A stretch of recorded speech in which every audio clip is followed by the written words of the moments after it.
Hello दोस्तों, स्वागत है आपका अपने यूट्यूब चैनल अभिषेक स्टडी क्लासेस में। आई होप आप सब अच्छे होंगे, अपने बोर्ड की प्रिपरेशन में लगे होंगे।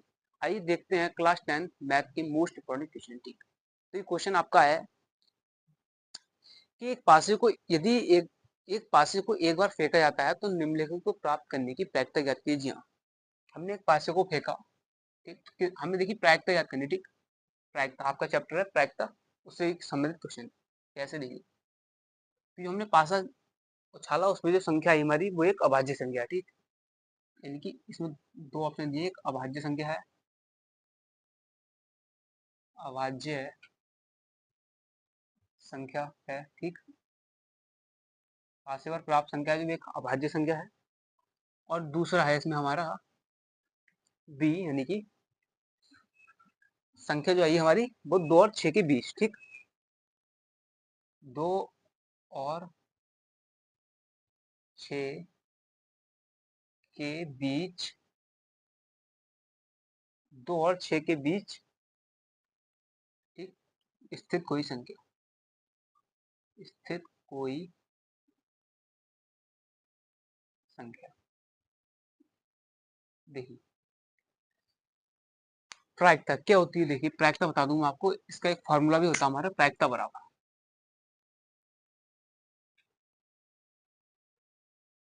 प्रायिकता, प्रायिकता ये भी प्रायिकता बराबर। ठीक है, फॉर्मूला इसका हमारा घटना के अनुकूल परिणाम। ठीक, घटना के अनुकूल, एक सेकंड जरा मैं इसको यहाँ लिख लेता हूँ थोड़े। देखिए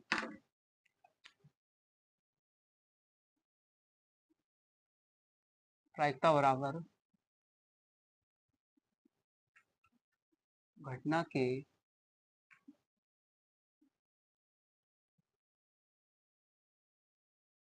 अनुकूल परिणाम। ओके, घटना के अनुकूल परिणाम, प्रायिकता बराबर घटना के अनुकूल परिणाम बटे कुल परिणाम, कुल परिणाम। ठीक, ये हमारा प्रायिकता बराबर यानी प्रायिकता का फॉर्मूला होता है। देखिए कैसे, हमने एक पासे को उछाला। ठीक, यदि एक पासे को एक बार उछाला जाता है तो निम्नलिखित प्रायिकता जाती है किसकी, कि जो पासे को उछाला उसमें संख्या भी एक अभाज्य संख्या है, और 2 और 6 के बीच स्थित हुई संख्या। ठीक, तो देखिए अगर आप एक पासे को उछालते हैं, गोटा से आप लूडो खेलते हैं, तो देखिए उसमें क्या क्या आ सकता है। आप मान लिया आपने एक पासे को उछाला, देखिए उसमें या तो एक आएगा, या दो आ सकता है, या तीन, या चार। ठीक है, ये तीन आ सकता है, या चार, और ये पांच आएगा हमारा, या छह। ठीक, देखिए एक दो तीन चार पाँच छह, अगर आप एक पासे को उछालेंगे तो इनमें से कोई एक नंबर आएगा। ठीक, देखिए ना सात आ सकता है, ओके, ना जीरो, मतलब एक से लेकर छह तक यही अंक आएंगे पासों को आप चाहे उछालें। ठीक, इससे ना वो नीचे कुछ आएगा ना ऊपर। ओके, तो ठीक, तो इसमें कुल परिणाम हमारे कितने हो जाएंगे, देखिए कुल परिणाम मतलब पॉसिबल कितने परिणाम है आने के, तो देखिए कुल परिणाम इसमें हमारे कितने हो जाएंगे, एक दो तीन चार पाँच छह, तो कुल परिणाम कितने होगा हमारे छह। ठीक, ओके, मतलब कितने चांसेस हैं, अगर पास से वो छालेंगे तो एक से लेकर छह तक नंबर हमें आ सकते हैं, तो कुल परिणाम कितने हो गए छह, इससे बाहर कुछ आएगा नहीं, तो कुल परिणाम इसमें कितने होगा हमारे छह। अब देखिए हमें इसमें कहा है एक अभाज्य संख्या है। ठीक, मतलब पासे को छाला तो वो उसमें से एक अभाज्य संख्या है, तो इनमें हमारी अभाज्य संख्या कौन सी है, हमें ये भी देखना है। ठीक, तो देखिए हमारी अभाज्य संख्या इसमें एक दो हो जाएगी, दो एक हमारी अभाज्य संख्या है, तीन अभाज्य संख्या है, और पांच अभाज्य संख्या है। देखिए इसमें लिख दूं कुल परिणाम जो हो गए, कुल परिणाम। ठीक, पासे पर कुल परिणाम, अगर पासे को हम एक बार उछालते हैं तो उसमें जो कुल परिणाम आएंगे वो कितने आएंगे, छह। ओके, एक दो तीन चार पाँच छह। ठीक, तो कुल परिणाम कितने हैं, छह। पासे पर जो एक बार जब उछालेंगे उसको तो उस पर जो कुल यानी कि टोटल परिणाम आएंगे वो कितने आएंगे, छह। ठीक, ये तो हुआ कुल परिणाम। घटना के अनुरूप परिणाम, अब पासे को उछाला, घटना इसमें हमें दी हुई है कि यानी कि जो घटना यानी कि हमने पासा उछाला, घटना घटे हमारी मतलब यानी कि एक अभाज्य संख्या।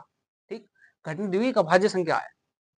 अब देखिए अभाज्य संख्या नंबर तो पासे पर इन्हीं में से आएगा, हमें देखनी इनमें से हमारी अभाज्य संख्या है कौन कौन सी। तो मैंने देखा ये मेरी जो दो है ये एक अभाज्य संख्या है। ठीक, ये दो है ये एक अभाज्य संख्या है।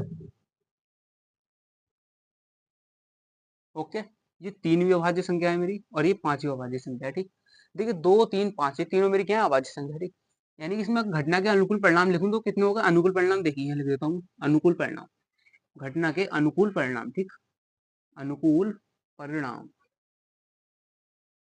सॉरी ये परिणाम है, मान लिख दिया मैंने, गलत लिख दिया, परिणाम यानी कि परिणाम, ओके, घटना के अनुकूल परिणाम बटे कुल परिणाम, घटना के अनुकूल परिणाम बटे कुल परिणाम, अनुकूल परिणाम,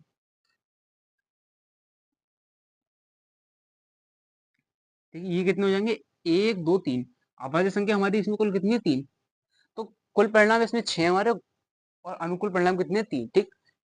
इसके लिए देखिए पहले वाले अगर एक के लिए देखें हम, तो अभाज्य संख्या हमारी एक, जो एक से लेकर छह तक है, इनमें हमारी अभाज्य संख्या तीन होंगी, ठीक, यानी कि पांच से जो हमारी कुल अभाज्य संख्या होती है वो कितनी होती है, एक दो तीन, दो तीन पांच हमारी अभाज्य संख्या हुई, ठीक, और कुल परिणाम है इसमें कितनी है, छह, तो हमें प्रायिकता निकालनी है, प्रायिकता क्या होती है, घटना के अनुकूल परिणाम बटे कुल परिणाम, तो यहाँ मैं लिखूंगा प्रायिकता बराबर, ठीक, प्रायिकता बराबर क्या हो जाएगा, घटना के अनुकूल परिणाम, तो अनुकूल परिणाम कितने, तीन, ठीक, अभाज्य संख्या हमारी इसमें कितनी आ सकती है, तीन, देखिए इन तीन से बाहर कोई अभाज्य संख्या नहीं आ सकती, दो या तीन या पांच, ठीक, अगर अभाज्य संख्या आई है तो वो दो या तीन पांच इनमें से एक रही होगी, ठीक, और दो तीन पांच है, चूंकि पांच से पर कुल छह परिणाम है तो इन छह में से आई होंगे, ठीक, तो तीन बटे कितना हो जाएगा, छह, ठीक, ओके, अब तीन, तीन से छह को काट देंगे, भाग दे देंगे, तीन कम तीन, तीन दूनी छह, यानी कि प्रायिकता हमारी कितनी आएगी, देखिए प्रायिकता, ठीक, प्रायिकता बराबर क्या आ गया हमारा, एक बटे दो, ठीक, ओके, ये हमारा आंसर हो गया एक, यानी कि पहले वाले प्रश्न के लिए। अब दूसरे वाले को और देखते हैं, ठीक, देखिए इधर मैं चाहे तो इसको मैं निकाल देता हूँ।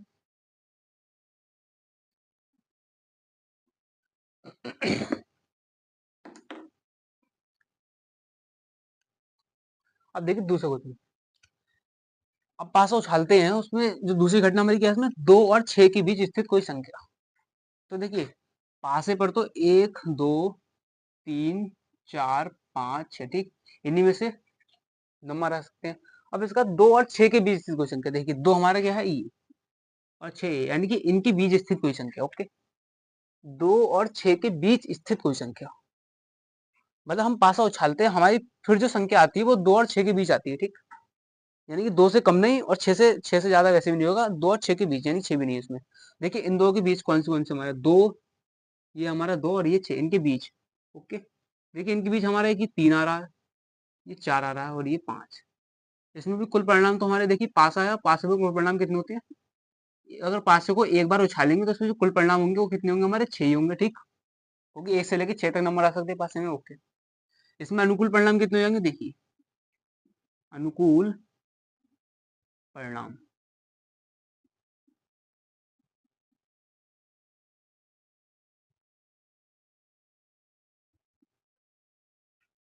ये कितने हो जाएंगे हमारे, तीन, कैसे, देखिए इसने इनने कहा है, जो दिया है, दो और छह के बीच स्थित पूछेंगे, देखिए दो और छह के बीच, ये दो है और ये छह, इनके बीच हमारी कितनी संख्या आ रही है, एक दो तीन, ठीक, तीन ही संख्या आ रही है, यानी इसमें कुल परिणाम इसमें भी कितने होगा, तीन, और इसमें भी कितने, तीन, लेकिन दोनों फर्क है, ठीक, इसमें कहा था अभाज्य संख्या, अभाज्य संख्या में इसमें दो तीन पांच थी, लेकिन इसमें कहा है दो और छह के बीच स्थित कोई संख्या, तो दो और छह के बीच देखिए ये दो और ये छह, इनके बीच में कितनी संख्या आ रही है, तो एक दो तीन, तीन संख्या आ रही है, एक तीन चार पांच, ठीक, ओके, तो सेम चीज यहाँ भी करेंगे, प्रायिकता बराबर क्या होता है, प्रायिकता, प्रायिकता बराबर क्या, घटना के अनुकूल परिणाम बटे कुल परिणाम, अनुकूल परिणाम इसमें कितने हमारा, अनुकूल परिणाम कितने हैं, तीन, तो तीन, ठीक है, कुल परिणाम कितने हैं, छह, तो तीन बटे छह, ओके, और तीन कम तीन, तीन दूनी छह, यानी एक बटे दो, इसका भी आंसर, ठीक, ये बी वाले का हमारा आंसर है, बी की प्रायिकता है वो कितनी हो जाएगी हमारी, प्रायिकता एक बटे दो, ठीक, ये हमारा इसका आंसर है।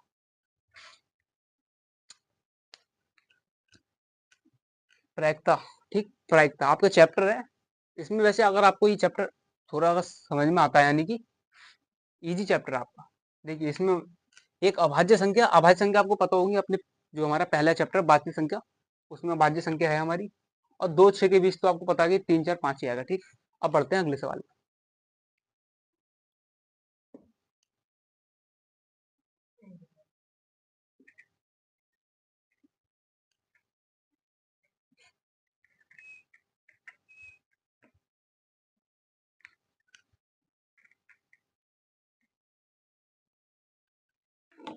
देखिए अगला सवाल जो आपका वो है त्रिकोणमिति से, ठीक। यदि टू कॉस स्क्वायर यदि two cos square 45 degree minus one यदि two cos square 45 degree minus one बराबर कॉस थीटा है तो थीटा का मान ज्ञात कीजिए, ठीक। ओके, इसमें हमें थीटा का मान पूछा है, ठीक। देखिए क्वेश्चन एक बार फिर पढ़ देता हूँ। Two cos square 45 degree minus one बराबर कॉस थीटा है तो थीटा का मान ज्ञात कीजिए, ठीक। इसमें हमें जो है वो थीटा का मान ज्ञात करना है। जी हाँ, थीटा का देखिए कैसे करके हमें दिया है इसमें। सवाल को लिख दूंगा। देखिए सवाल है हमारा, ये आपको दिख रहा होगा ऊपर। Two cos square 45 degree minus का वन बराबर क्या दिया हमें, कॉस थीटा, ठीक। तो थीटा का मान ज्ञात कीजिए, ये आपका कुछ सवाल है, ठीक। यदि two cos square 45 degree minus one बराबर कॉस थीटा है तो थीटा का मान ज्ञात कीजिए। इसमें और जो थीटा है इसका मान हमें इसमें फाइंड करना है। तो देखिए कैसे, देखिए दो, ठीक, ये दो का दो आगे गुणा। कॉस 45 का मान कितना होता है, देखिए कॉस 45 डिग्री बराबर कितना होता है, कॉस 45 का मान कितना होता है, एक बटे में रूट दो, ठीक। आपको ये मान याद होना चाहिए, त्रिकोणमिति सारणी। कॉस 45 का मान कितना होता है, एक बटे रूट दो, ठीक। तो कॉस 45 की जगह हम क्या लिख देंगे, एक बटे में रूट दो, ठीक। अब चूंकि इसका वर्ग है यानी कि इसका स्क्वायर है तो स्क्वायर कर दिया। ओके, फिर क्या है माइनस का वन, ठीक, बराबर किसके, ये कॉस थीटा के। और इसमें हमें थीटा का मान फाइंड करना है। तो दो गुणा, देखिए एक का वर्ग क्या होता है, एक, और रूट दो का वर्ग करेंगे तो कितना हो जाएगा, दो, क्योंकि स्क्वायर से रूट कैंसिल आउट हो जाएगा हमारा, ठीक। देखिए रूट दो का वर्ग कितना होता है, देखिए इस स्क्वायर से ये रूट कैंसिल हो जाएगा, वर्ग से वर्गमूल कैंसिल हो जाएगा, यानी कि स्क्वायर से रूट कट जाएगा, तो यहाँ कितना बचा हमारा, दो। ओके, ठीक। तो रूट दो का वर्ग क्या लिख सकते हैं हम, दो। इसलिए हमारा ये रूट दो का वर्ग कितना आ गया, दो, ठीक। ओके, अभी हमारा क्या है, ये क्या है हमारा माइनस का वन, और बराबर किसके है, कॉस थीटा के, ठीक।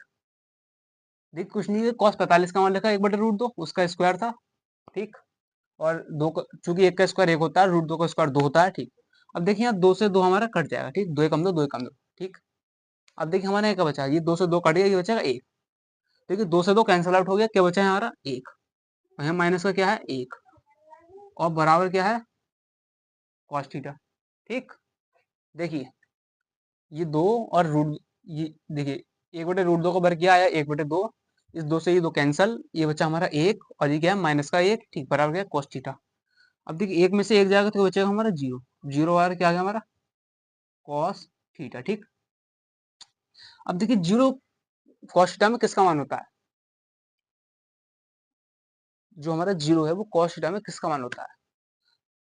देखिए cos जीरो का मान कितना होता है, एक, cos 30 का मान रूट तीन बटे दो, cos 45 का मान एक बटे रूट दो, ठीक। cos 60 का मान एक बटे दो, cos 90 का मान जीरो। देखिए cos 90 का मान जो होता है वो कितना होता है, cos 90 डिग्री बराबर कितना होता है, जीरो, ठीक। cos 90 का मान कितना होता है, जीरो। ओके, तो देखिए इसकी जगह मैं क्या लिख सकता हूँ, यानी कि cos जीरो डिग्री जीरो है, ठीक। और मुझे पता है cos 90 का मान जीरो होता है, ठीक। तो यहाँ लिख सकता हूँ मैं जीरो की जगह cos 90 डिग्री, ठीक। ओके, 90 डिग्री बराबर cos थीटा। ओके, ध्यान से देखिएगा, देखिए इस जीरो की जगह लिख देंगे cos 90 डिग्री का मान होता है जीरो, ठीक है। तो ये जीरो किसका मान होता है, cos 90 डिग्री, तो इसकी जगह जीरो लिख, तो जीरो की जगह cos 90 होगा, क्योंकि cos 90 का मान जीरो होता है, ठीक। अब देखिए cos से cos कैंसिल आउट हो जाएगा, तो यहाँ थीटा आ रहा हमारा कितना आ गया, 90 डिग्री, ठीक। यहाँ से हमारा थीटा आ रहा कितना आ गया, 90 डिग्री।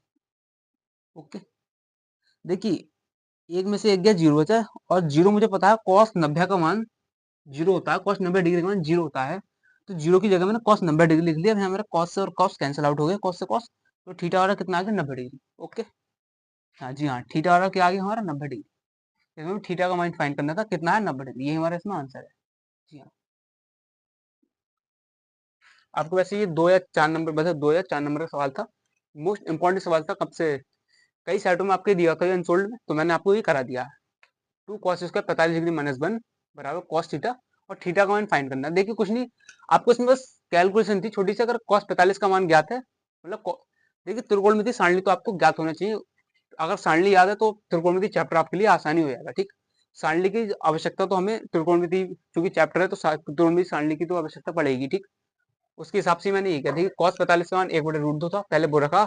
फिर आगे मेरी कैलकुलेशन थी, √2 का वर्ग जो होता है वो 1 होता है, सॉरी √2 का वर्ग 2 होता है, यानी कि स्क्वायर से रूट कैंसिल आउट हो जाएगा। ठीक, यहाँ 2 से 2 कट गया, 1 बचा और -1, 1 - 1 बराबर 0, और किसके बराबर चल रहा था ये कॉस थीटा का। ठीक, अब मुझे पता है कॉस 90 डिग्री का मान 0 होता है, 0 की जगह मैं कॉस 90 डिग्री लिख सकता हूँ, और कॉस से कॉस मेरा कैंसिल आउट हो गया, तो थीटा और के आगे 90 डिग्री, यानी थीटा 90 डिग्री, बस यही आंसर था। ओके, तो कुछ आपका ये ऐसा सवाल था। ठीक है, फिर मिलते हैं अगली वीडियो में। जय हिंद।